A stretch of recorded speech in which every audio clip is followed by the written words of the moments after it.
Jessie, anong totoo? Sabihin mo nga sa akin.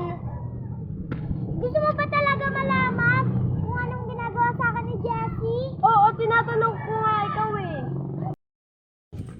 Umupo ka nga, Julia. Hindi ko na matiis, Jocelyn. Kung di mo kaya makatiis, eh titiisin mo. Sa harapan ko pa talaga kayo nag-aaway ah. Ikaw talaga babae ka, inuubos mo pasensya ko eh. Tama na nga yan. Huwag ka mo alam, away lang namin to. Ba't ba, Jessie, lagi kang galit sa akin? Hindi mo pa rin talaga alam kung bakit nakagalit ako sa'yo, no? Hindi nga eh. Nagdadalong nga, di ba? Napaka-pilosopon mo talaga. Ah! Bakit? Jessie, ano bang kasalanan sa'yo ni Julia?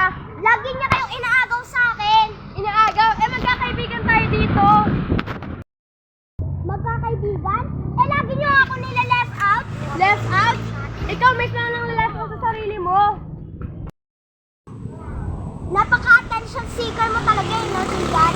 Ako papansin. Baka ikaw ang papansin. First time lang ni Julia lumaban ah. Laban ka ng bata ka. Natitiisan lang ako sa ugali mong yan. Bala na nga kayo dyan.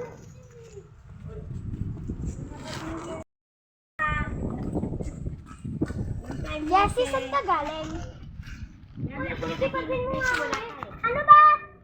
Lalaba ka? Ulit si Jessie. Good yata. Tara, punta na lang tayo kay kila Julia. Tara. Anong nangyari? Bakit bad mood si Jessie? Eh, nag-away kasi sila at nagsakitan sa harapan ko. Eh, bakit sila nagsakitan?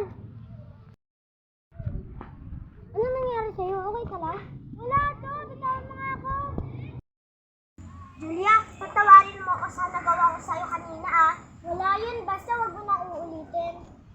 Oo, tanga ko. Sige, iwan ko muna kayo. Magbati at mag-usap kayo ah. Ikaw talagang babait na ka. Pinapahirapan mo talaga ako eh, no? Sige, lang babati na tayo. Ang mabait sa'yo, Julian. Dahil huling araw mo na to. Sa wakas, napatay ka na rin, hayop ka.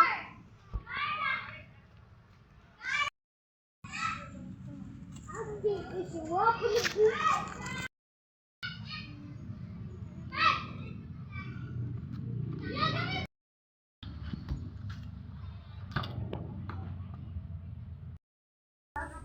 Napatay ko na si Julia.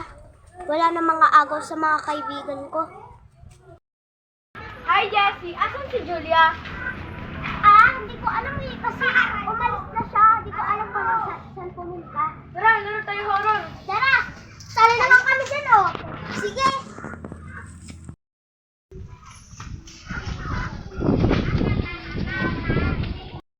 Saan tayo magpupwesto neto?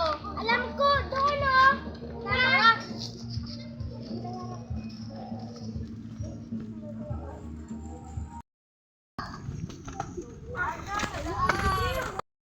Ganito na lang gawin natin. Bawat isa, magkakwento ng horror. Sige ba? G, walang matatakot ha? Okay G! na? G! G! Ako na muna mauna ah. Isang araw, si Mia naglalakad sa isang skinita nang biglang may kumalabit sa kanya. At nakita niya ang kanyang nanay na patay na 22 years ago pa. Tapos, bigla na lang siyang Ang lamig! nilamig. Ang lamig! Ano ba yan? Ang lamig! Nakakatakot! Dito pa naman tayo sa dilim. Kaya nga. Baka multuhin na tayo dito. Tayo lang ang mga bata dito. Walang matao-tao. At saka ang lalaki pa ng mga puno. Oo nga. Pwedeng tirahan ng mga engkanto. Tigil kaya lang nga natin. Walang titigil, di ba? Nag-promise kayo. Tara na, balibol na. Mase? Hindi ang nasa likod mo. Oh, asan?